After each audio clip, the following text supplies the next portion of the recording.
I bought the land right after I retired. 28 acres of dry grass, scruffy oaks, and enough space to finally breathe. After 20 years of crawling under Humvees and sleeping under stars that didn't care whether I lived or died, I wanted stillness. I wanted sky. I wanted something that no one could take from me. The property sat just outside the boundary of Maple Glen Estates, a cookie-cutter development with pastel stucco homes and a homeowners association that took itself far too seriously. That was part of the appeal, actually. Close enough to town if I needed supplies. Far enough that I wouldn't have to ask permission to paint my mailbox or mow my own field. Or so I thought.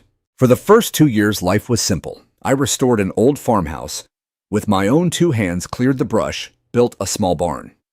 I even bought a used Massey Ferguson tractor from a guy in Amarillo. Old red dependable as Texas heat. I spent hours with that thing, smoothing out my dirt road, hauling firewood, and dragging feed bags to the back pasture. It wasn't just a machine.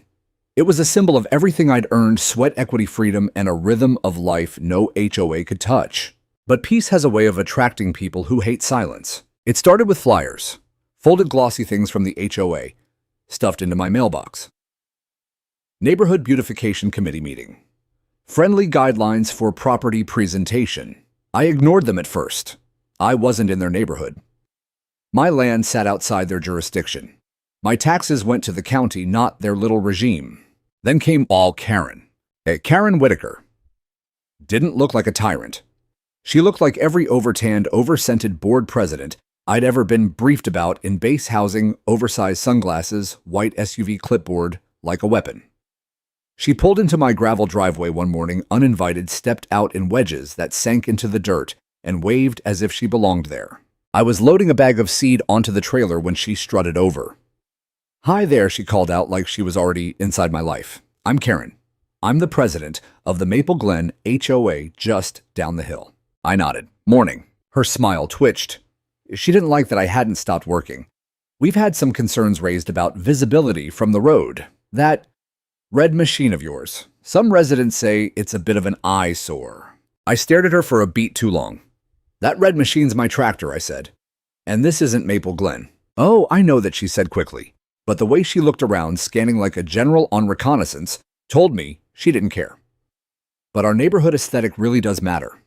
And since your land borders the entrance to our community, we were hoping you might consider moving it. I tightened the strap on the seed bag and kept my voice even. "I'll consider it, and I'll let you know." Her smile finally broke. "I'll give you my number," she said, reaching into her bag like she was performing magic. "In case you'd like to coordinate." I didn't take the card. I told her I had no interest in coordinating anything. I thanked her for stopping by, then I turned and went back to my barn. She stood there for a moment longer, like she couldn't believe I hadn't melted under her plastic charm. Then she left tires spitting gravel, not quite fast enough to call it a tantrum, but just enough to let me know she was insulted. I figured that was the end of it. I was wrong. A week later, I found a letter in my mailbox, no postage, just stuffed in there like a passive-aggressive threat. It had the HOA's letterhead and some nonsense about community expectations and visual standards. It ended with a highlighted warning that continued noncompliance may result in action by the board. I laughed out loud. I called the county zoning office just to double-check, and sure enough, they confirmed what I already knew: my land wasn't under the HOA's jurisdiction. Not by an inch. The road leading up to my gate was county-maintained. The property line was clearly marked in the deed. Legally, they had no leg to stand on. I filed the letter away, just in case, old habit from the military. Document everything, even nonsense. But something about the tone of it stuck in my chest. I'd spent a career learning to trust my gut, and my gut told me this woman wasn't finished. I moved the tractor a few feet further down the drive, not to appease her, but to make room for a new delivery of gravel I had coming in. Still, the timing must have looked like submission to someone watching too closely. That's when the drone showed up, small, loud, and annoyingly curious. I caught sight of it while I was welding a hinge to the front gate. It hovered for a full minute over the tractor before buzzing back toward the HOA development like a digital hornet. I followed it with binoculars, watched it disappear behind the stucco houses of Maple Glen. I didn't know it then, but that little machine had taken photos close-ups, apparently, of the tractor tires resting near the easement, of tools laid out beside the barn, of whatever else they could twist into non-compliance. A neighbor down the road, Miss Connie, a retired teacher, called the next morning to say she'd overheard Karen at the post office complaining about that ex-military man who refuses to play by the rules. "She's obsessed with you," Connie said, half laughing. "Be careful. That woman makes us think about everything from porch lights to petunias." I told her I wasn't worried, that I knew the law, that the HOA had no teeth outside their lines. But deep down, something had shifted. Not fear, not yet, but the kind of alertness that comes just before a storm. I oiled the gate hinges. I checked the batteries in the motion lights. And that night, for the first time since retiring, I slept with one eye open. The next letter came in an envelope this time, official looking, glossy, embossed with a Maple Glen HOA seal, so shiny it nearly blinded me in the sun. Inside was a printed notice titled, "Second Violation Warning. Community Standards Enforcement Action Pending." This time it was signed, Karen L. Whitaker, President, Maple Glen Homeowners Association, on behalf of the board. It was as if she wanted me to know she had written it herself, like she was proud of the bold, absurd lie, printed halfway down the page. Chalfuto. Your visible tractor continues to impact the cohesive aesthetic and visual tranquility of the Maple Glen residential environment. As such, you are now subject to potential HOA corrective measures per Article 4, Section 3 of the Covenant Agreement. I didn't need to finish reading to know it was garbage. There was no covenant agreement between me and Maple Glen. My property had never been part of their plat, never paid dues, and certainly never agreed to be governed by their board of lawn Nazis. But Karen didn't care about law. She cared about control. It wasn't just that she wanted the tractor gone. She wanted to prove that she could make it happen. That her word, her version of order, stretched beyond their painted sidewalks and manicured shrubs, that even the man on the ridge had to kneel. I didn't, and I wouldn't. Still, I wasn't going to let it slide. I scanned the letter, saved a copy to my cloud drive, printed one for my binder. Then I drafted my own reply, brief, formal, and legally sound, to whom it may concern. This property lies outside the jurisdiction and authority of the Maple Glen HOA, as confirmed by County Plat number 8821B and Property Deed LK 7098. Any further attempts to assert enforcement or conduct operations on my land will be considered harassment and reported to the appropriate authorities. Respectfully, Michael J. Trent, owner, 403 County Road 72. I slipped it in an envelope, walked it down to the HOA drop box by the Maple Glen Clubhouse, and slid it in with a satisfying snick. There were cameras, of course. I looked straight at one and smiled before I turned back toward my truck. I thought that would end it. I thought too highly of her. 2 days later, I came back from town with feed bags in the truck bed. As I crested the ridge, something felt wrong. The hum of cicadas was steady, the sky as cloudless as a clean sheet, but the wind was too still. No birdsong, no movement. Just this strange, sucking quiet.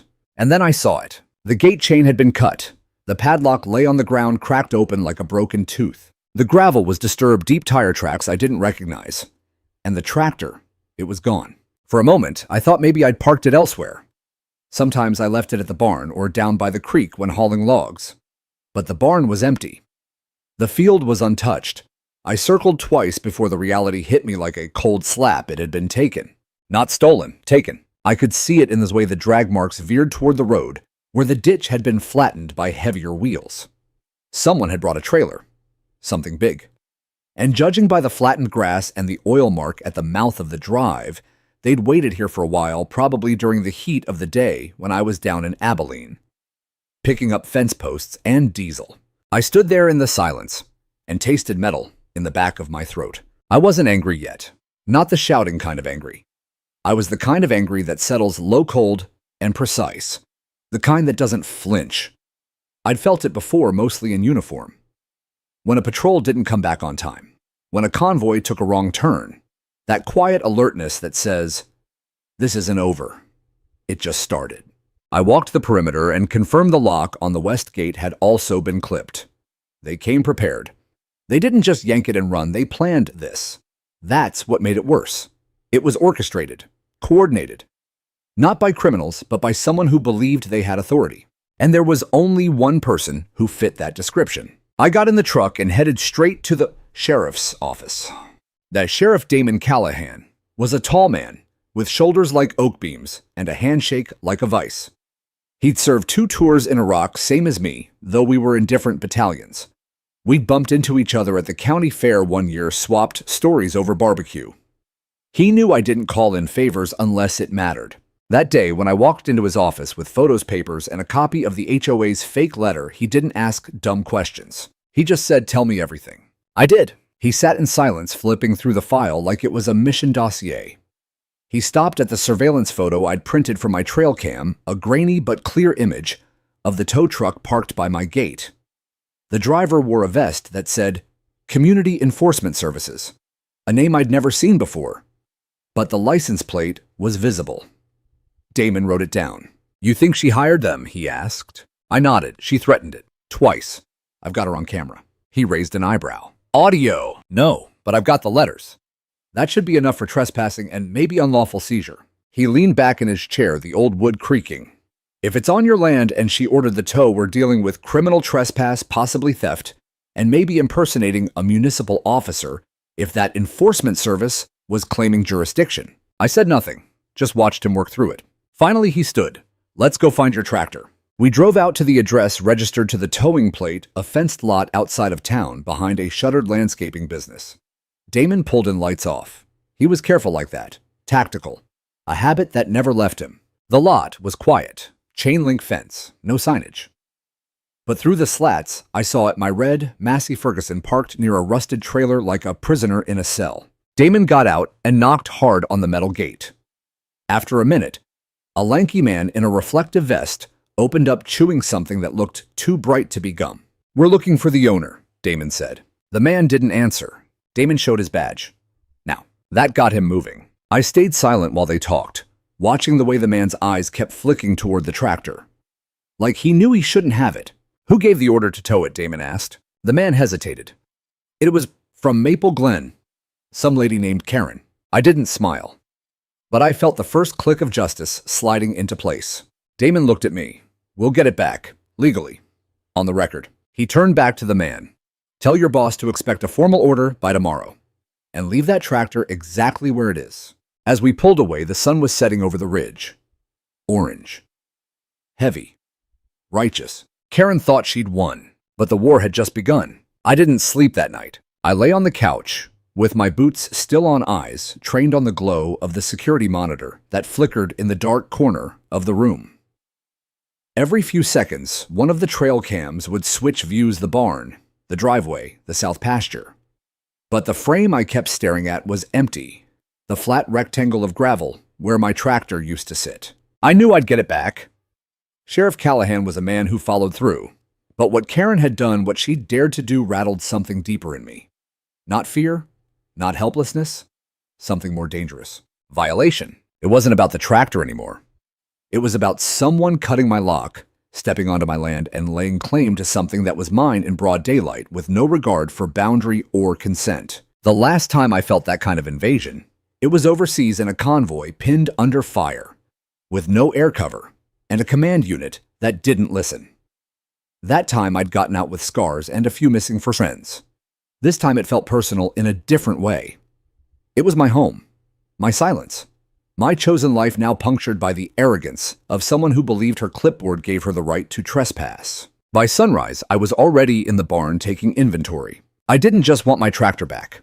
I wanted to understand exactly how she'd done it, what she'd used to justify it, and how I could dismantle her entire plan legally, methodically, completely. The first thing I did was review every second of footage from the trail cams. 3 days earlier at 2:42 p.m., a white SUV with HOA decals rolled up to the gate. Karen stepped out, clipboard in hand. She was alone, wearing sunglasses and a beige pantsuit that didn't belong anywhere near a pasture. She stood there for several minutes talking into a phone. She gestured toward the barn, paced in a little triangle of gravel, like a hawk trying to figure out which rabbit hole to strike. At 3:08 p.m., the tow truck arrived. The company name was barely legible. Community Enforcement Services, LLC. A shell outfit with no public website, no licensing stickers, and a logo printed on magnetic decals slapped unevenly onto the driver's doors. The driver got out. Karen handed him a folder. Then just like that, he pulled out bolt cutters, snipped the gate chain, and drove in. No sheriff, no county permit, no legal paperwork. Just a handshake and Karen's authority. They didn't even bother to conceal it. The whole thing played out like some backwoods eviction, only this time the land didn't belong to them. I printed stills of every frame, annotated the timestamps, then cross-referenced them with my deed, which clearly marked the eastern boundary of my property. I even dug up a topographical map from when the previous owner had done a drainage study for a new fence line. All of it was solid. By noon, I had a binder 2 inches thick, labeled WETA, Unauthorized Seizure, Maple Glen HOA, in bold Sharpie. I wasn't just preparing to retrieve a tractor anymore. I was building a case. The next stop was City Hall. I walked into the county records department with a black binder in one hand and a clipboard in the other. The young clerk behind the desk name tag read, Kylie, looked up with a start when I introduced myself. I'm trying to file a formal complaint about an HOA overstepping jurisdiction, I said, keeping my voice calm. I need copies of Maple Glen's boundary filings, easement permissions, and any annexation requests from the last 5 years. She blinked. Are you a lawyer? No, ma'am, I said, smiling. Just someone who does his homework. It took her a while to dig up the documents, but when she did, they confirmed what I already suspected: the HOA had no claim on my land. In fact, their most recent annexation request, dated 2 years prior, had been denied by the county on the grounds that the proposed extension infringed on private agricultural parcels not subject to HOA oversight. That denial came with a little gold stamp. Rejected. I made 3 copies. Then I drove back out to the tow lot. The gate was locked this time. A hand-painted sign hung crooked on the chain-link fence. No entry. Private property. It would have been funny if it weren't so infuriating. I didn't knock. I just parked across the road and waited.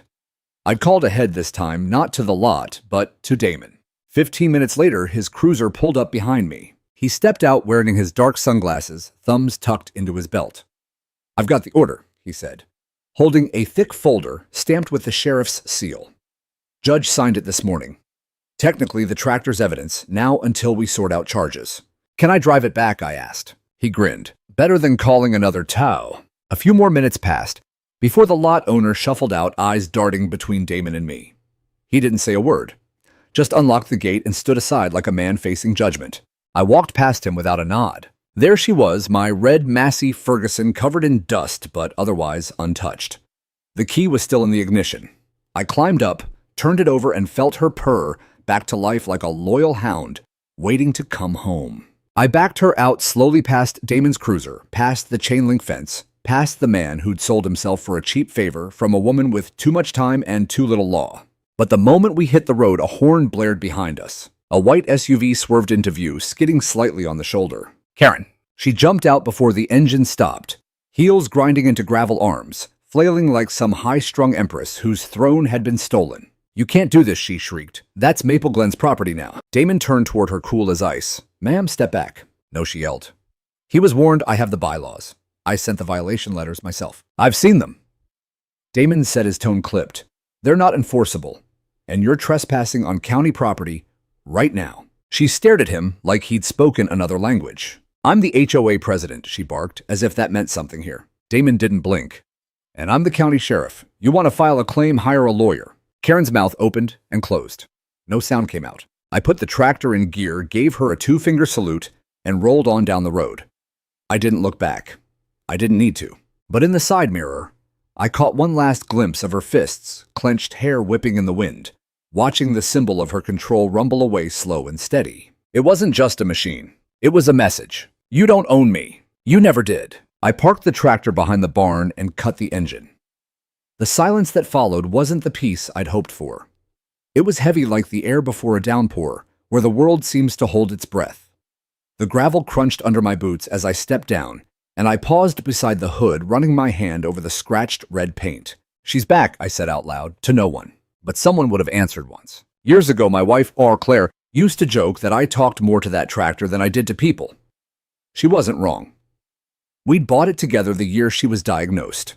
Said it would be the start of our retirement dream, her growing lavender in the back fields, me grading the land and fixing fence posts, maybe raising goats if we got ambitious. She loved the smell of diesel and sun-warmed leather. Said it reminded her of her father's farm. That machine was part of our plan. She died before we could plant a single row. Cancer doesn't care about plans. After she passed, I kept going through the motions. Built the barn. Rewired the house. Kept our dog's old leash on the hook by the door even after he passed too. But the land stayed quiet, like it was waiting for her to come back and breathe life into it. I'd wake some mornings expecting her voice in the kitchen, only to find the same stillness. Just me, the wind, and the tractor. So when Karen took it, trespassed, invaded, seized something that still held Claire's touch, it wasn't just property. It was memory. It was sacred. That's what lit the fuse. Not pride, not ego. Love. I leaned against the side of the barn, letting the sun settle on my back. My hands were calloused. My bones ached more these days. But something deeper stirred now. A kind of mission. Not rage, just clarity. I hadn't felt this sharp since deployment. Karen thought this was about a machine, but I knew what it was really about now. It was about boundary, not the lines on a survey map, the invisible ones between right and wrong, between public and private, between what you're allowed to enforce and what you're trying to control.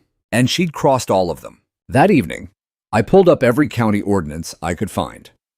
I made a fresh pot of black coffee, opened a yellow legal pad, and started taking notes. Property codes, land use rights, criminal trespass, unlawful seizure, private enforcement, impersonating municipal authority. I took photos of the padlocks that had been cut, of the fence damage. I uploaded everything to a hard drive and a cloud server just in case Karen got bold again. By 2 a.m., I had a file so tight a military inspector would have nodded in approval. I titled it, Maple Glen Incursion, Phase 1. The next morning, I visited Miss Connie again, my neighbor, 3 doors down. She'd lived in that house since before Maple Glen even existed. Her husband had died 10 years back, but she ran that place like a one-woman watchtower. If something happened in the area, she knew before the birds did. When I knocked, she opened the door already clutching a folder. "You're not the only one she's harassed," she said without greeting. "Come in." Inside, she handed me a stack of printed emails, all from other neighbors in the area. Notes about Karen threatening citations over backyard sheds, surveillance cameras randomly repositioned to face into people's homes, and in one case, a man named Alton, who'd nearly lost his garden shed because Karen filed a fraudulent safety complaint about fire hazards, which turned out to be a pile of compost. "She's been trying to expand the HOA boundary," Connie whispered like it was a conspiracy. "Rumor is she wants to get Maple Glen rezoned so it absorbs us. Says it'll unify the aesthetic." I nearly laughed, but it died in my throat. "She ever talked to you about my property?" I asked. Connie hesitated, then nodded. "She's obsessed with how unruly it looks. Said your tractor blocked the sightline to the entrance sign. That it brings down property values." I felt my jaw tighten. "I'll take these if that's all right," I said. "Take them," she replied. "And take her down while you're at it." Later that week, I called a meeting. Not a public one, not yet. Just a few of us who'd been targeted. Connie, Alton, the Velizal couple, who'd been fined for wind chimes, and old George, whose rain barrels had been declared unsightly by Karen's beautification committee. We met under the oak tree by my barn. It wasn't official, but it was real. I laid out the timeline of what happened with my tractor. I showed them the footage. I passed around the folder with the boundary maps and county filings. And I read the local statute that confirmed what I'd suspected: the HOA had no legal authority to take enforcement action outside of their declared development, especially not against private agricultural parcels. "What do we do now?" Alton asked, wringing his cap. "We document everything I said. Every letter, every call, every photo. Then we go to the county." George leaned forward. "You think the county will listen? They always side with these HOA types." I nodded. "They might, but they won't ignore evidence. And they damn sure won't ignore trespass with a bolt cutter." The group fell silent. But I could feel it, the shift, from frustration to resolve, from victims to something stronger. "You're not alone," I told them. "That's how she got away with it so long. One by one, we're easier to push. But together, we're a wall." Miss Connie nodded. "Time to build the wall, then." I grinned. Claire would have loved that. That night I stood on the porch as the sun dipped below the trees. The breeze smelled like dry grass and cedar. I listened to the cicadas hum and watched the porch light flicker on automatically, another one of Claire's little touches. "You'd be proud of them," I said softly. "Of me too." I didn't expect an answer, but the wind picked up gently, brushing past me like an old friend. And for the first time in weeks, I exhaled without tension. Karen thought she'd shaken me, but all she'd done was wake up the part of me that knew how to dig in. That knew how to fight, not with noise, but with precision. And this time, I wasn't doing it for war. I was doing it for home. 2 days after we retrieved the tractor, I drove down to the county sheriff's office again. Not because I didn't trust Damon to follow through, quite the opposite. I just knew the next steps needed precision, and this wasn't something I was going to let slip into a bureaucratic gray area. Karen was still out there fuming behind her spotless hedges, no doubt scheming about how to spin the situation. I wasn't going to give her the chance. When I stepped into the building, the front desk deputy waved me through without a word. Damon was already waiting, sitting at his desk with a thick manila folder open and a fresh pot of coffee steaming on the side table. "You weren't bluffing," he said, nodding toward the binder I handed over. "Never do," I replied. He pulled out the top page and whistled. Timeline photos, correspondence, trail cam stills, recorded calls. Hell, Mike, this is cleaner than what half my guys put together for court cases. I gave a modest shrug. Old habits die hard. He smirked. "You should have been a lawyer." I sat down across from him. "I was trained to keep people alive. Now I just want to keep what's mine." He sifted through the evidence, slowly, thoughtfully. Every few pages he nodded. Then he pulled out the aerial maps, the ones I'd had blown up from the county records department, with the HOA borders highlighted in yellow, and my property marked clearly in blue. "These are solid," he said. "No way they can argue jurisdiction." "I know. But Karen doesn't work in facts. She works in intimidation." Damon's expression hardened. "She tried it with my niece, actually," he said. "Back when she moved into Maple Glen, fined her for a doghouse that was 6 inches over some imaginary setback line." "You serious?" "Dead serious. Girl nearly sold the place until we sorted it out. Karen's a shark with no water to swim in, so she starts flopping onto dry land." He sat back and tapped his pen against the edge of the folder. "With your permission, I'm going to hand this to the AUDA's office. There's enough here to press criminal trespass and unauthorized property seizure. Maybe even impersonating a municipal officer, depending on what we find out about that fake enforcement outfit." I nodded. "Do it. But I'm telling you," and now he continued, "she's going to come at you harder after this. Not physically, but she'll stir the pot. Press releases, calls to the paper, maybe even slander." "She already has," I said, pulling out my phone. I showed him a clip someone had sent me, a Facebook Live video Karen had posted the night before. It was just her, standing in front of a hedge wall with the HOA clubhouse behind her, talking into the camera like she was hosting a local news segment. Today we faced resistance from a disgruntled individual whose property has long been a source of disruption to the peace and visual consistency of Maple Glen. She'd said, her tone syrupy. "We remain committed to protecting the integrity of our neighborhood and will pursue all available remedies to ensure our rules are respected." Damon chuckled. That woman could have made a fortune in propaganda. "She doesn't know what's coming." He turned to his laptop and began drafting an incident report. "Let's make sure the law does." Later that afternoon, I drove back home and pulled up every security camera angle I had. I didn't just want confirmation of the tow, I wanted the sound, the words.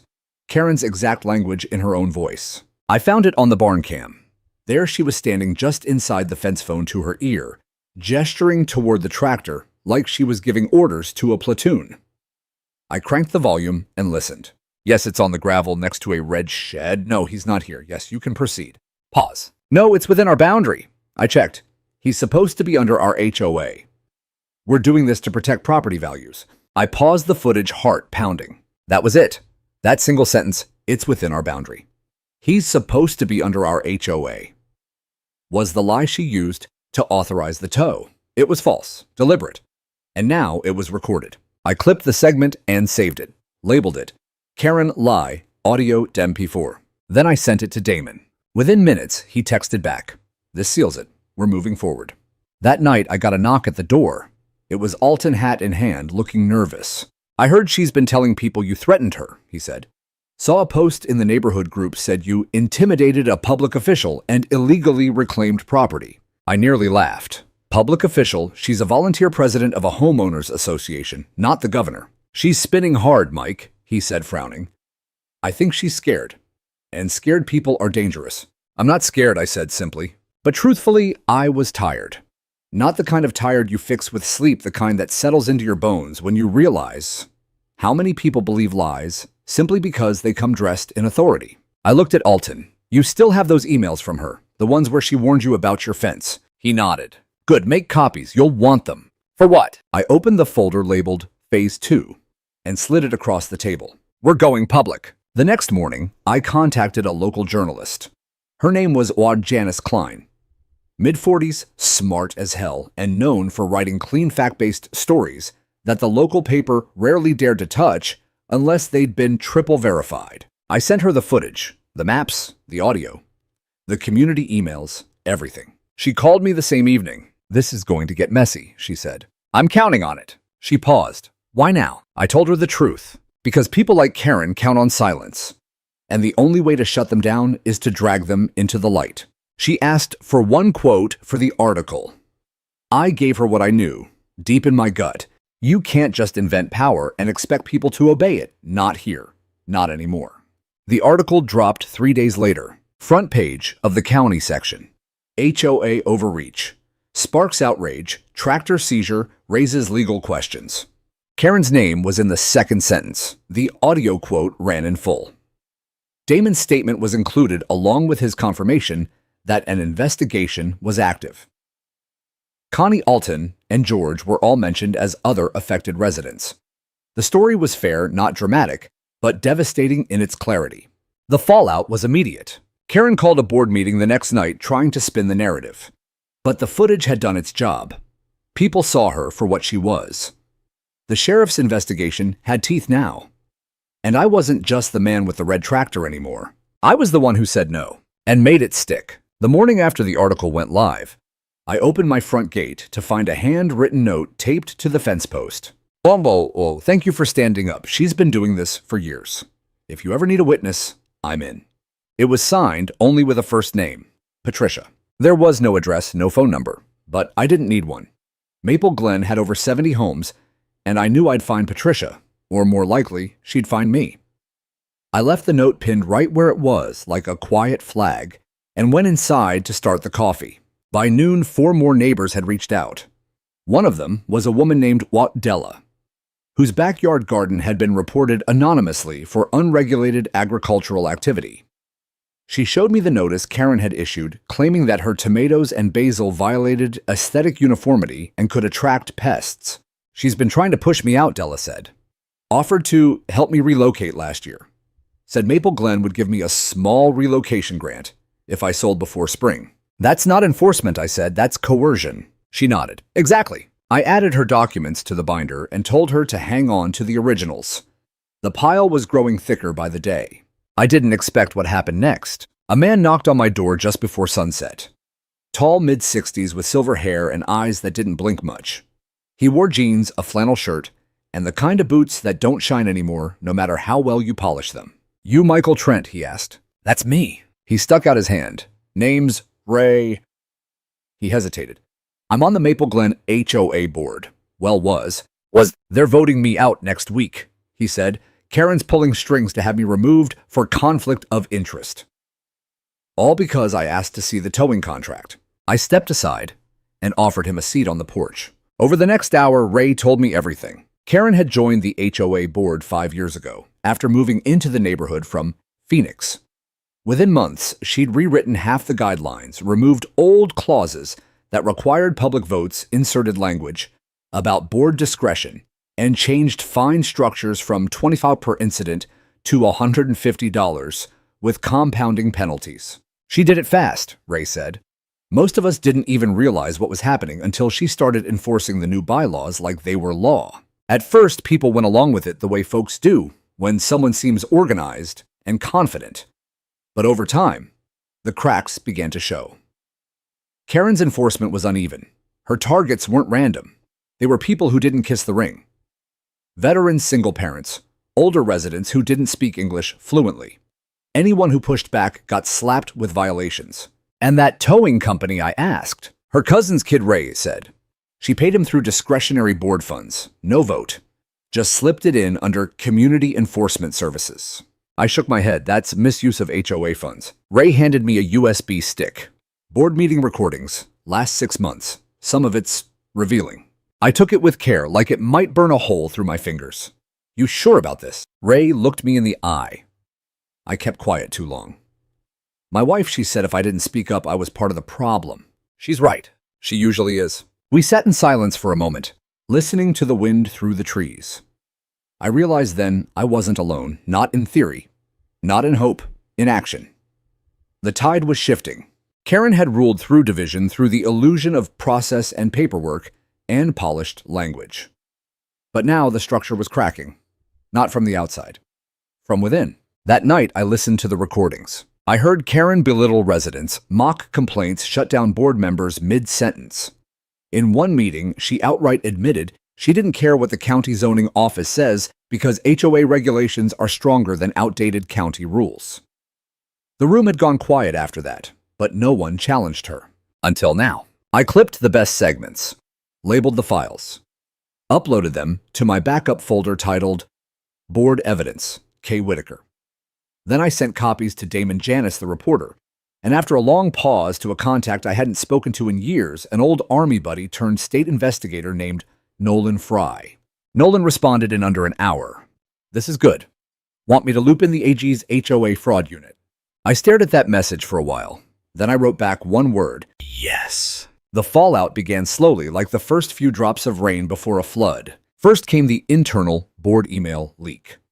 One of the members, probably Ray, forwarded a thread to Janice showing that Karen had pushed through expense authorizations without majority consent, thousands of dollars toward enforcement operations, and consulting fees with no receipts attached. Then, the sheriff's office formally requested HOA financial records under a court order tied to misuse of funds. Karen tried to spin it all as a personal vendetta in another Facebook post.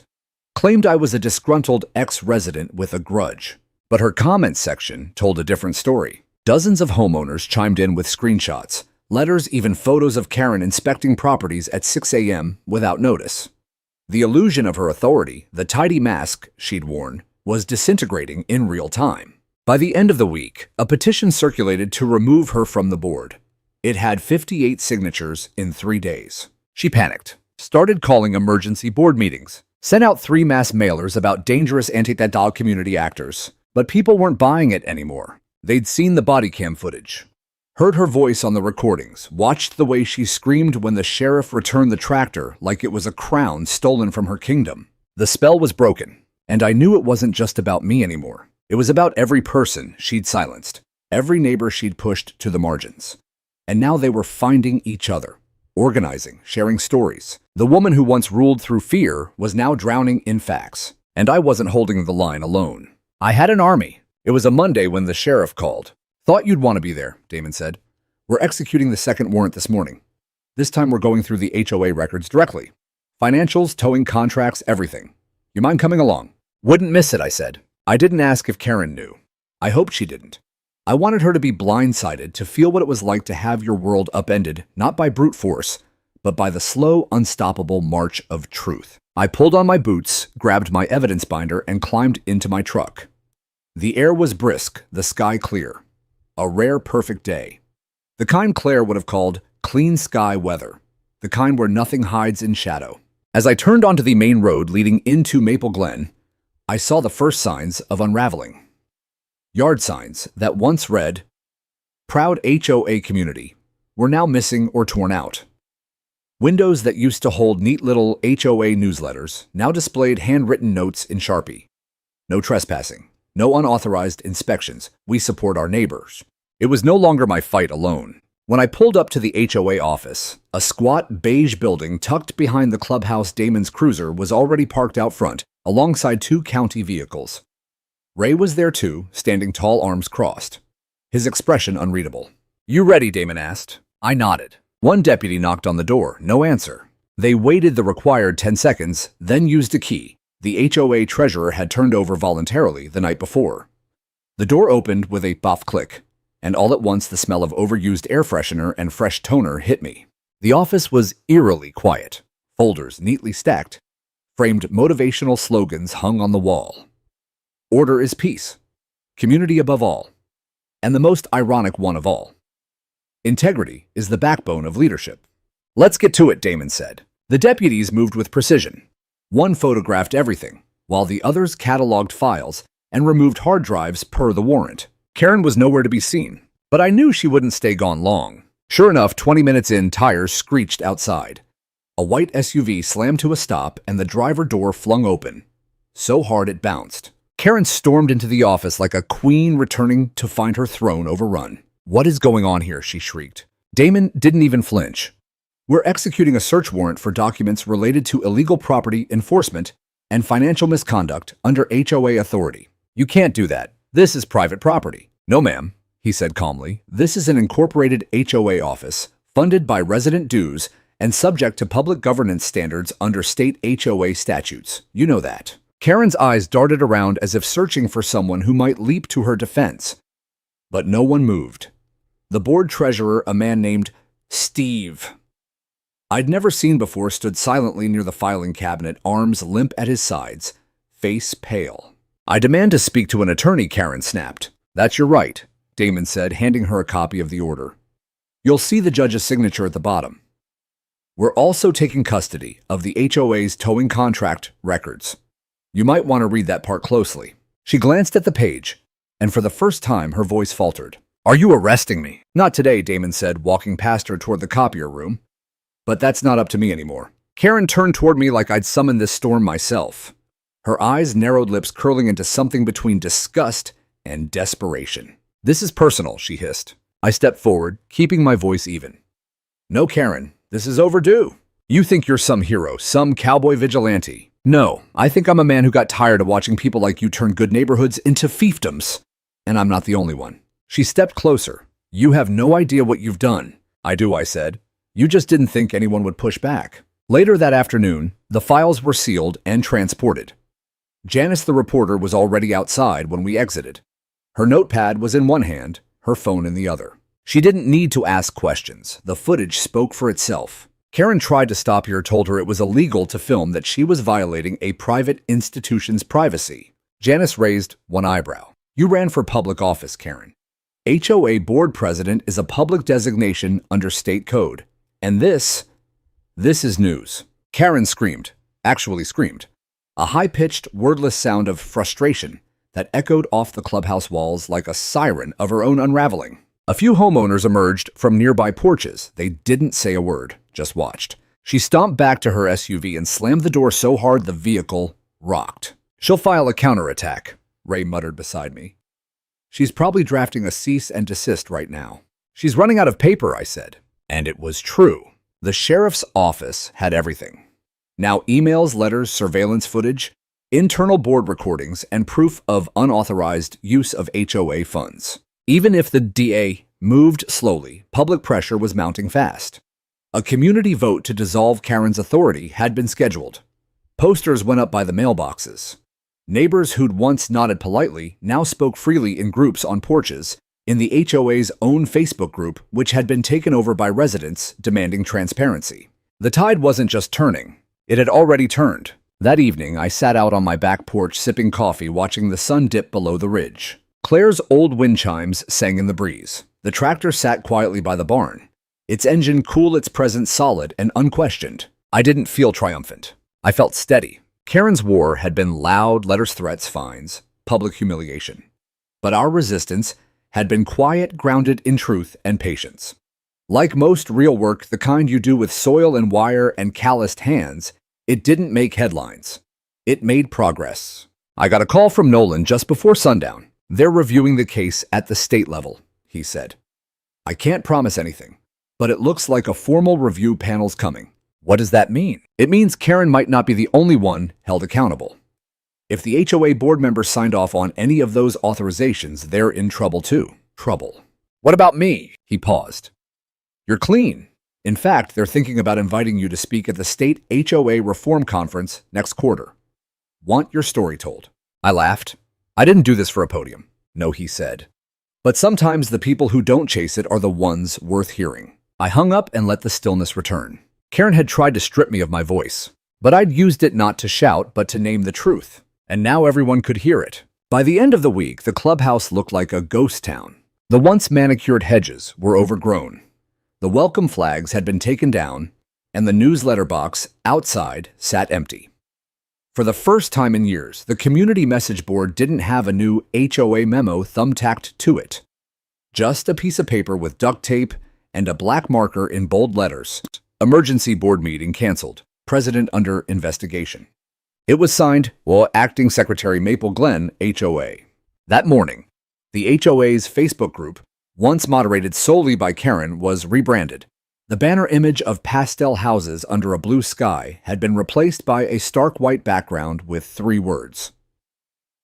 Accountability starts here. It wasn't just her policies people had turned on, it was her presence. The community was tired, not of governance, but of being ruled, and Karen wasn't built for transparency. I knew it was only a matter of time before she broke, and when she did, she broke loud. Janice published her follow-up piece the following Monday. This one was harder hitting, less cautious. She had the receipts now, HOA expense reports, that showed tens of thousands in discretionary payments to community enforcement services, all without board vote. She had interviews with at least a dozen residents who'd been harassed, fined, or surveilled. She had the leaked audio from that board meeting where Karen said, laughing, "No one reads the bylaws. We just tell them what they want to hear." And then came the kicker. Karen's cousin, the one who owned the towing company, had a previous conviction for fraud in Tahoe, Arizona. He wasn't licensed in Texas for repossession work. The seizure of my tractor had not only been unauthorized, it had been executed by someone legally barred from the business. Janice's headline didn't hold back. HOA president orchestrated illegal seizures using unlicensed contractor, leaked files show. The article went viral. Within 12 hours, it had been shared over 400 times. Local radio picked it up. By nightfall, it had reached a regional TV station. And Karen went live. She stood on her perfectly trimmed lawn, wearing a pale blue blazer like she was hosting a press conference. Someone, probably her teenage son, held the phone. Her voice was shaking, but she kept trying to smile. "I have always acted in the best interest of this community," she said, blinking too much. "And now I'm being unfairly attacked by individuals who have chosen to twist facts and ignore our shared vision for order and safety." A car drove by in the background and someone shouted, "You're a crook, Karen." She flinched but pressed on. The recent articles are biased and filled with misinformation. The so-called victims are people who refused to comply with reasonable rules. We have standards for a reason. Then came the part that no one expected. She turned to the camera, face tight. "And as for Mr. Trent, the man parading around as some kind of moral guardian, let's be clear. He is a disruptive force. His property has always been a blight. His presence has undermined the fabric of our peaceful neighborhood." That's when the second voice came in. Off-screen, a woman yelled, "He served this country. What did you ever serve? Karen yourself." Karen's composure cracked. She spun toward the voice. "This is private property. You don't get to heckle me in my own yard." The live stream ended with her shouting into the street. That clip, just 37 seconds long, was reposted dozens of times. On Facebook, on Nextdoor, on Twitter. Someone added music. Someone else made a parody where her words were cut into a rap. HOA Karen's Greatest Hits, the title read. The damage was done, but social embarrassment wasn't the real endgame. That came the next morning when the Watt District Attorney's Office made a public statement confirming that Karen Whitaker was under active investigation for criminal trespass, misuse of funds, and unlawful property seizure. It was unprecedented for a case like this. Most HOA scandals got buried under private settlements and procedural reviews, but the visibility, the public evidence, the pressure, it had forced their hand. At the same time, the Maple Glen HOA board announced an emergency vote of no confidence. Members had the choice to either remove her or face potential dissolution of the HOA charter itself. No one wanted that. Not even Ray, who had been the most vocal about dismantling the HOA entirely. "This isn't about ending the structure," he told me that afternoon. "It's about burning out the rot." That evening, I received a certified letter. It was from Karen, hand-signed. Cease and desist. Defamation and harassment. I laughed, out loud, alone in my kitchen. I opened the envelope, skimmed the half-baked legal language, and then picked up the phone. "Nolan," I said when he answered. "I just got a cease and desist." There was a pause. Then he said, "She's panicking." That's a good sign. Can I ignore it? Frame it. At the emergency vote, Karen showed up. Barely. She didn't speak, didn't smile. Just sat stiffly in the folding chair at the back of the room while neighbors cast their ballots. There was no fanfare. Just a quiet, steady handoff of control the way real justice moves. When the results were read aloud, 7 in favor of removal, 2 abstentions, and 0 opposed. Karen stood up, turned, and walked out without a word. The new interim president, a retired librarian named Marcia Pierce, stood at the front and said something I'll never forget. "We built this community together. Let's never again let one person make us forget that." That night, I walked my property line. The stars were out in force, bright, sharp, defiant, against the dark. The wind was high, rustling through the trees like applause. At the edge of my driveway, I found the old violation sign Karen had planted months ago. "Vehicle in violation. Must be removed." It had been tossed into the ditch at some point during all the chaos. Mud-caked, sun-bleached, forgotten. I picked it up, took it to the barn, nailed it to the wall. Not as a trophy, but as a reminder. That silence is not peace, and peace is not weakness. Sometimes peace is a man in worn boots, standing alone on his land, saying no and not moving. In the weeks following Karen's ousting, a strange calm settled over the neighborhood. Not silence, but clarity. For the first time in years, people talked without whispering. The HOA Facebook group turned from a tool of control into something surprisingly hopeful. People asked for gardening advice, shared photos of their dogs. Someone even posted a recipe for peach cobbler that went semi-viral among the retirees. But beneath the friendly surface, the real work had only just begun. Karen may have been gone, but the system she'd twisted was still standing. The bylaws she'd rewritten, still on the books. The contracts she'd signed, still active. And the fines she'd levied, some of which had led to actual property liens, were still hanging over the heads of folks who couldn't afford lawyers to fight back. So I got to work again, not as a vigilante, as a man who finally understood how deep the damage ran, and who now had the community standing beside him. I started by meeting with Marcia, the new interim HOA president. She greeted me with strong coffee and a stack of old minutes from board meetings that Karen had conveniently kept off the public record. "Some of these aren't even signed," she said, frowning. "And I think she forged the ones that are." I flipped through the stack and spotted it immediately, a resolution declaring HOA jurisdiction extended to the outer pastures, including properties like mine, that had never opted into the HOA. It was dated 18 months ago, signed only by Karen and one other member who had since resigned. "No board vote," I said. "No resident consent. This is void." Marcia nodded, but she used this to justify the towing, to find the Velez family, to issue a cease order on George's rain barrels. It's been the foundation of everything. "Well," I said, pulling out my phone, "we're going to tear that foundation down." I started with the Bot County Court. The same binder I'd given the sheriff's office now expanded to include the forged resolutions, interview transcripts, and a breakdown of falsified fine records became part of an official civil complaint. Trent versus Maple Glen Homeowners Association. But I didn't sue for damages. I sued for policy reform. The aim wasn't to take money. It was to take power back from a flawed system. We petitioned to have all HOA amendments made during Karen's tenure suspended pending full audit. We demanded an independent review of all citations issued in the last 3 years. And most importantly, we sought legal clarity on jurisdiction to make it crystal clear that no HOA could retroactively claim authority over non-enrolled landowners. The case took weeks to process, but it stirred attention fast. Within a month, homeowners across the county were asking for copies of our filing. Several had their own horror stories. An elderly couple fined for putting a wooden bench in their front yard. A single father who'd been told he couldn't fly an American flag unless it matched the approved neighborhood color palette. Even the state office of HOA oversight, typically quiet and understaffed, took notice. Nolan called to tell me the file had landed on a state investigator's desk.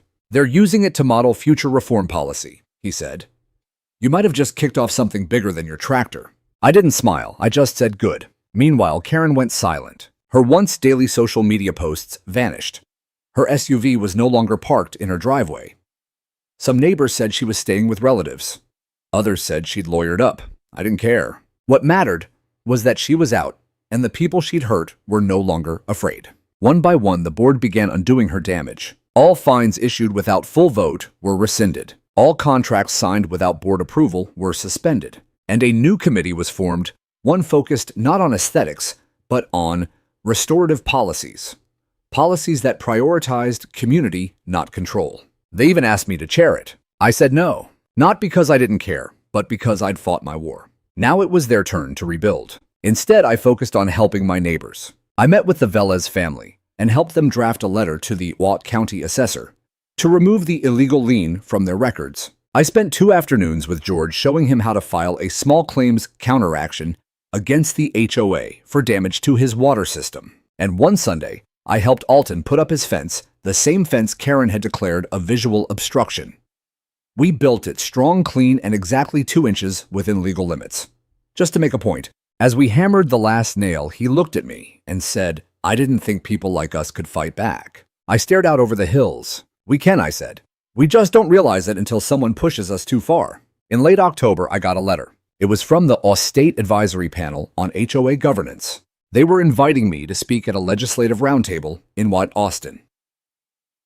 A special hearing on HOA abuse cases and proposed regulatory reform. They'd read the article. They'd reviewed my case. They wanted my story on the record. I stared at the letter for a long time. Claire would have said yes in a heartbeat. So I did too. The day of the hearing, I stood before a semicircle of state representatives and read from prepared notes. But halfway through, I set the pages down and spoke plainly. "I'm not here because I hate HOAs," I said. "I'm here because no one, not a board, not a president, not a neighbor with a clipboard should have the power to take what doesn't belong to them and call it order." I told them about the tractor, about the lock they cut, the lies they told. The neighbors too scared to speak. And then I told them what came after the nights on the porch, the files passed hand to hand, the strength of quiet people rising up together, not to burn down their community, but to take it back. When I finished, there was silence. Then came the applause. Not loud, not dramatic, but steady, sincere. I drove home that night, with the windows down, wind brushing against my face. The road back to the ridge was quiet, except for the hum of tires and the far-off bark of a dog. The stars were out again, and for the first time in a long time, they felt like they were shining for something, not just above it. I passed the barn, slowed near the oak tree, and saw someone had tied a yellow ribbon to the old gatepost. A simple gesture. No name. But I understood it. This land, my land, had been tested, and it had held, not just through courts or papers or news stories, but through people. Good people. The kind who show up with coffee and questions, with courage and fence posts, the kind who remind you what home really means. Winter came late that year. The fields stayed green longer than usual, and the morning air, while crisp, never quite bit through the jacket the way it used to. It was as if the land, like the people on it, had been waiting to exhale. And now, after so many months of tension, something softer was finally allowed to take root. Maple Glen was different. Not perfect, but different.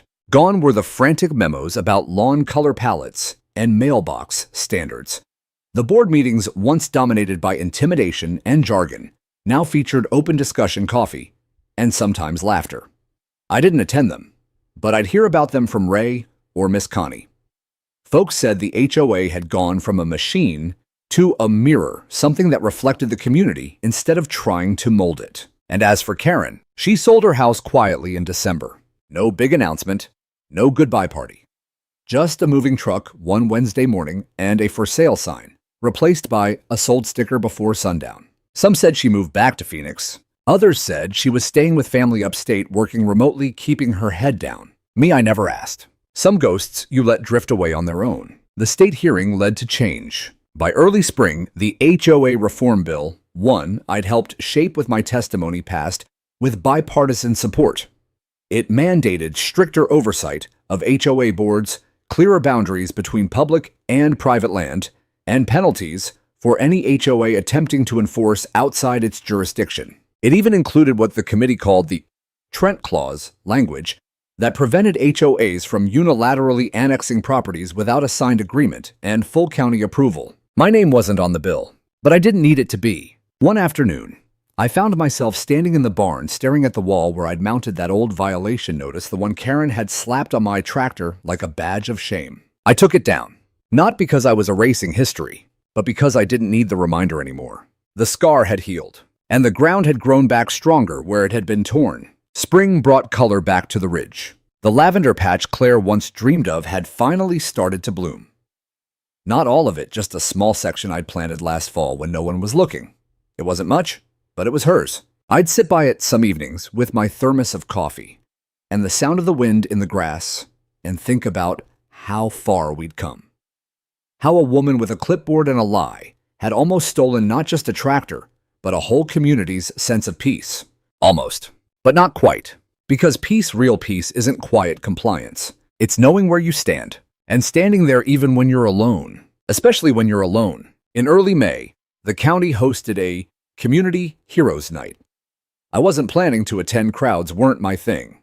But Marcia showed up at my gate with a plate of brownies and that look in her eye that told me I didn't have a choice. When I walked into this community center, people clapped. I didn't know what to do with my hands. Someone had printed out a massive photo of me on the tractor the day the sheriff brought it back. I looked older than I remembered, but also steadier, grounded. The mayor gave me a plaque. Janice gave me a wink. Damon gave me a sulk or a slow nod from the back of the room.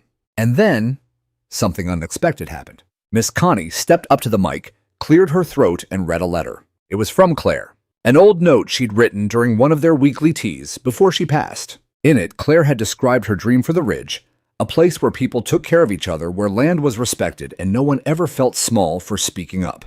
She told me once Connie read that Michael doesn't raise his voice. He raises standards. I closed my eyes for a moment and let it wash over me. Not the applause, the peace. That night, I walked the property line one last time before bed. The wind was soft. The stars were bright. Somewhere down in Maple Glen, a wind chime played a familiar tune.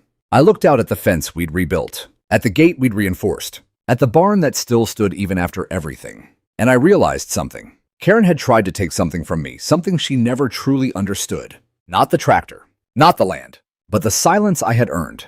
The silence of a man who no longer had to fight to be heard, because now the whole town was listening. And I didn't need to shout. I just needed to stay, planted, present, rooted like the trees we fought to keep.